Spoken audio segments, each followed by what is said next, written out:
Hello student, मैं SN. Prajapati एस.एम.भी knowledge point के इस वीडियो में आपका स्वागत करता हूं। स्टूडेंट, आज के इस वीडियो में हम आपको बताएंगे संबंध एवं फलन, रिलेशंस एंड फंक्शंस के बारे में। तो स्टूडेंट, सबसे पहले हम लोग रिलेशन मीन्स संबंध का परिभाषा देखेंगे, टाइप्स ऑफ रिलेशंस संबंध के प्रकार देखेंगे और उसके बाद एक्सरसाइज के क्वेश्चन सॉल्व करेंगे। तो स्टूडेंट, सबसे पहले हम लोग यहाँ पर देखेंगे संबंध। संबंध आप ऐसे भी लिख सकते हैं, संबंध को रिलेशन कहते हैं। तो रिलेशन क्या होता है? जैसे यहाँ पर हम लोग देखते हैं कि एक परिवार के लोगों का दूसरे परिवार के लोगों से रिलेशन होता है, संबंध होता है, और एक परिवार के व्यक्ति का उसी परिवार के लोगों से भी रिलेशन होता है। जैसे एक परिवार के लोगों का एक परिवार से रिलेशन, जैसे आप समझ सकते हैं कि एक परिवार है जिसमें भाई हैं, मम्मी है, पापा हैं, बहन है, तो ये सभी एक परिवार के लोगों का एक परिवार के लोगों से रिलेशन हो गया। अब एक परिवार के लोगों का दूसरे परिवार से भी रिलेशन हो सकता है। जैसे आप ऐसे इसको समझ सकते हैं कि यहाँ पर आपका परिवार और दूसरी जगह कहीं आपके मामा का परिवार, तो यहाँ के इस परिवार के लोगों का संबंध आपके मामा के घर के लोगों से भी संबंध होता है। तो स्टूडेंट, यहाँ पर जो रिलेशन का जो डेफिनीशन है, रिलेशन के डेफिनीशन को समझने से पहले हमको Cartesian product of two sets, दो समुच्चयों का कार्तीय गुणन, पहले यह हमको समझना होगा। तो आइए देखते हैं कि दो समुच्चयों का कार्तीय गुणन क्या होता है, उसके बाद हम लोग रिलेशन की परिभाषा पर आएंगे। तो यहाँ पर जरा देखें, मान लिया कि कोई सेट ए इस तरह से है, इसमें एलिमेंट ए बी सी ले लेते हैं। एक दूसरा सेट बी है जिसमें एलिमेंट 1 2 है। तो इनका कार्तीय गुणन यानी Cartesian product of two sets क्या होता है? तो ए क्रॉस बी। तो सबसे पहले ए क्रॉस बी देखते हैं, इनका कार्तीय गुणन। तो ए क्रॉस बी, तो सबसे पहले ए है तो ए के एलिमेंट को लिखेंगे ए बी सी क्रॉस 1 2। अब देखेंगे ए क्रॉस बी क्या है, एक समुच्चय बनाता है, एक सेट बनाता है, और इस सेट के एलिमेंट ऑर्डर्ड पेयर के रूप में रहते हैं, क्रमित युग्म के रूप में रहते हैं। और क्रमित युग्म का जो पहला एलिमेंट रहेगा वह क्या रहेगा, ए का रहेगा, क्योंकि ए क्रॉस बी लिख रहे हैं तो पहला एलिमेंट ए का। देखेंगे यहाँ पर करेंगे क्या, कैसे हम लोग इसका ऑर्डर्ड पेयर बनाएंगे, कैसे क्रमित युग्म बनाएंगे। तो सबसे पहले ए को उठाएंगे और बी में देखेंगे दो एलिमेंट है 1 और 2, तो इन दोनों के साथ लगाएंगे क्रम से इस तरह से, स्मॉल ब्रैकेट लगाएंगे, इसमें लिखेंगे ए, फिर यहाँ पर 1, फिर कामा लगाएंगे, फिर ए को फिर 2 के साथ, फिर इसी तरह से दूसरे एलिमेंट को उठाएंगे, ए के दूसरे एलिमेंट को उठाएंगे और बी के इन दोनों एलिमेंट को ऑर्डर्ड पेयर के रूप में इस तरह से लिख देंगे B1 B2, और इसी तरह से C को उठाएंगे तो C को इसके साथ और इसके साथ ऑर्डर्ड पेयर के रूप में जब लिखेंगे तो देखेंगे इस तरह से हो जाएगा C1 और यहाँ पर C2। तो A क्या लिखा हमने, यह लिखा A क्रॉस B। अब इसी तरह से आपको अगर B क्रॉस से लिखना है तो पहले B के एलिमेंट को लिखेंगे और उसके बाद फिर ए के एलिमेंट को लिखेंगे। और इसमें देखेंगे ए क्रॉस बी में एलिमेंट की संख्या, टोटल एलिमेंट कितने होती हैं। तो अगर ए में 3 एलिमेंट है और बी में 2 एलिमेंट है तो टोटल एलिमेंट ए क्रॉस बी में कितने हो जाएंगे, तो 3 × 2 मीन्स 6 एलिमेंट हो जाएंगे। यहाँ पर देखेंगे 1 2 3 4 5 and 6, there are 6 elements in A cross B. तो यहाँ पर जरा देखेंगे कि यदि एक रिमार्क देखें, यदि समुच्चय ए में यम अवयव हों तथा बी में n अवयव हों तब A क्रॉस B में कुल m cross n means n अवयव होंगे। m डॉट n भी लिख सकते हैं, m डॉट n अवयव होंगे। जैसे कि आप यहाँ पर देख रहे थे कि इसमें 3 एलिमेंट है, इसमें 2 एलिमेंट है, तो A क्रॉस B में कुल 6 एलिमेंट होते हैं। तो स्टूडेंट ये था A क्रॉस B।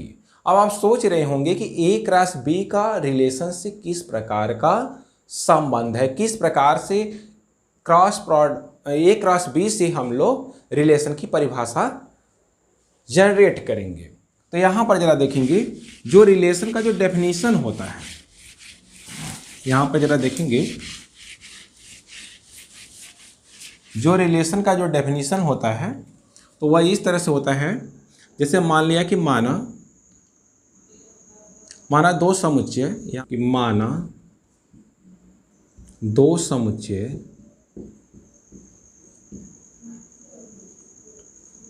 A तथा B है तथा R subset of A cross B। माना दो समुच्चय A तथा B हैं और R subset of A cross B,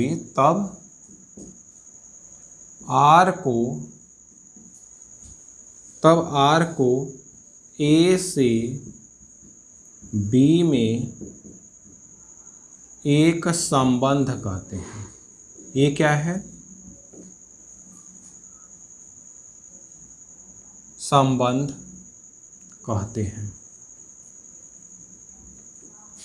तो यहाँ पर जरा देखेंगे, मान लिया कि दो समुच्चय A और B हैं और एक सेट R इस प्रकार से हो कि R is subset of A cross B, then R is a relation from set A to B। जैसे यहाँ पर आप ऐसे समझ सकते हैं कि मान लिया एग्जाम्पल के तौर पर A कोई एक सेट है इस तरह से, और मान लिया इसमें लिखा हमने A B, और दूसरा सेट लिया B और इसमें लिख दिया मान लिया 3 4। तो अब कह रहा है कि A क्रॉस B का कोई भी सबसेट A से B में एक रिलेशन बनाता है। जैसे यहाँ पर जरा देखेंगे, अब यहाँ से A क्रॉस B अगर हम लोग लिखें A क्रॉस B, तो A क्रॉस B का मतलब A B हो गया, क्रॉस इंटू A इंटू है। और तो यहाँ पर देखेंगे इस तरह से ऑर्डर पेयर के रूप में लिखेंगे, जैसे अभी हमने बताया A3 A4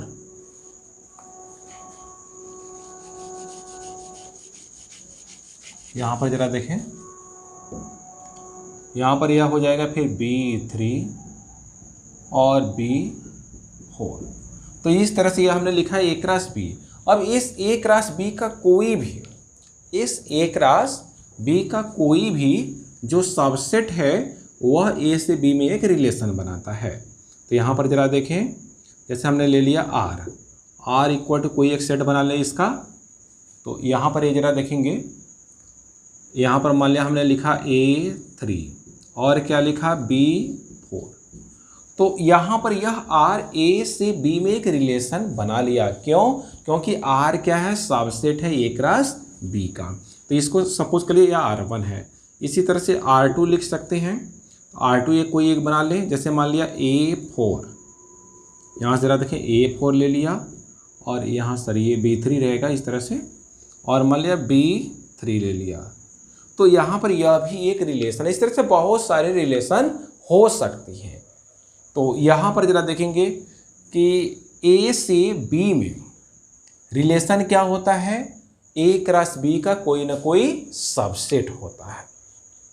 अब इसमें बात यह आता है कि A से B में कुल कितने रिलेशन बनेंगे। A से B में कुल कितने रिलेशन बनेंगे। तो यहाँ पर जरा देखेंगे, एक रिमार्क है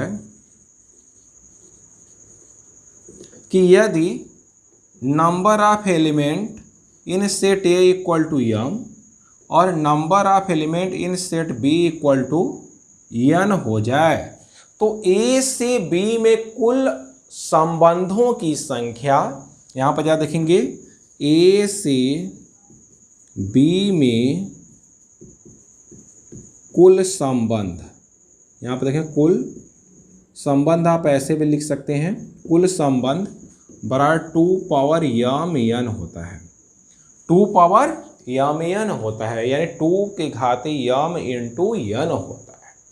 जैसे यहाँ पर देखेंगे इसमें 2 है, इसमें 2 एलिमेंट है, तो यहाँ पर A क्रॉस B में कुल कितने एलिमेंट मिले, 4 एलिमेंट मिले, 4 एलिमेंट मिला। अब अगर आपसे यह कहा जाए कि A से B में कुल कितने रिलेशन बनेंगे, तो इसकी संख्या हो जाएगी 2 के घाते 4 है, 2 पावर 4। 2 पावर 4 का मतलब 2 का 4 बार मल्टीप्लाई, तो 2 दूना 4 दूना 8 दूना 16, 16 रिलेशन कुल बनेंगे। तो ये था रिलेशन का डेफिनीशन। रिलेशन क्या होता है, R is subset of A cross B होता है। अब आते हैं टाइप्स ऑफ रिलेशन पर। टाइप्स ऑफ रिलेशन क्या होता है, टाइप्स ऑफ रिलेशन में मुख्यतया यहाँ पर हम लोग देखेंगे जो कह सकते हैं कि रिक्त संबंध, और जो दूसरा है वह है सार्वत्रिक संबंध। तो आइए देखते हैं रिक्त संबंध और सार्वत्रिक संबंध। तो रिक्त संबंध,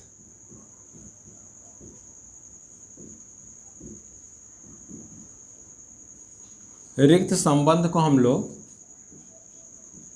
नल रिलेशन या वायर्ड रिलेशन या इम्पटी रिलेशन भी बोल सकते हैं। तो रिक्त संबंध में क्या होता है कि जैसे मान लिया कि A से B में कोई रिलेशन इस प्रकार से हो कि कोई वहाँ पर एलिमेंट ही ना मिले, तो ऐसे रिलेशन को रिक्त संबंध कहते हैं।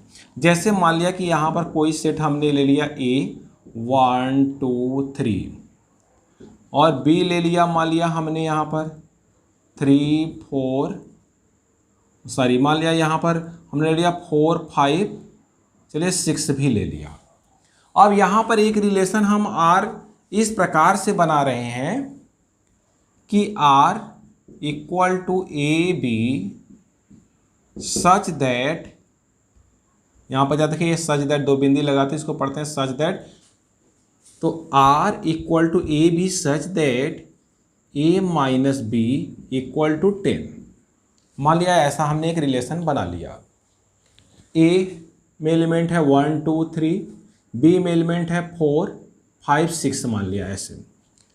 तो यहाँ पर जो रिलेशन हमने क्रिएट किया R equal to A B such that A minus B equal to 10, means कह सकते हैं कि R बराबर AB इस प्रकार से है कि A minus B equal to 10। तो यहाँ पर देख रहे हैं कि इनमें से किसी का भी डिफरेंस 10 के इक्वल नहीं है। तो यह जो रिलेशन R है वह क्या है, इम्पटी रिलेशन है, कह सकते हैं रिक्त संबंध है। तो R इक्वल टू 5, यानी यहाँ पर यह रिक्त संबंध है। अब दूसरा क्या है, दूसरा है सार्वत्रिक संबंध, मीन्स यूनिवर्सल रिलेशन। तो यहाँ पर क्या देखें, यूनिवर्सल रिलेशन, जो दूसरा टाइप्स ऑफ रिलेशन है वह है सार्वत्रिक रिलेशन। सार्वत्रिक संबंध, यूनिवर्सल इसको बोल सकते हैं, यूनिवर्सल रिलेशन। तो यूनिवर्सल रिलेशन क्या होता है, ऐसा संबंध, ऐसा रिलेशन जिसमें कि सभी के सभी एलिमेंट आ जाए। अगर मान लिया हम A से B में संबंध अगर दिखा रहे हैं तो A क्रॉस B के सभी एलिमेंट आने चाहिए, और अगर हम A से A में रिलेशन दिखा रहे हैं तो A क्रॉस A के सभी एलिमेंट इसमें आने चाहिए। तो यहाँ पर जरा देखें, जैसे कि अगर हम मान लिया कि लेते हैं A एक सेट है और दूसरा सेट भी अगर हमने A ले लिया, तो इसमें क्या है, जैसे आप ऐसा समझ सकते हैं कि A क्रॉस A के सभी एलिमेंट उसमें आ जाने चाहिए। तो यहाँ पर जैसा ऐसा हम कह सकते हैं A एक हमने सेट ले लिया इस प्रकार से कि यह स्कूल के बच्चों की लंबाइयों का समुच्चय है। A क्या है, स्कूल के